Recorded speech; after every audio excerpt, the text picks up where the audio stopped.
நாராயணியம் அமிர்தம் தசகம் 84 குருக்ஷேத்திர செல்லல்.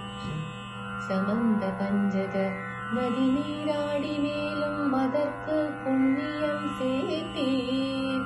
சுகந்த மலராம் கோபியற்கு மேலும் சுகத்தை அளித்திட்டீர். ஞானபோ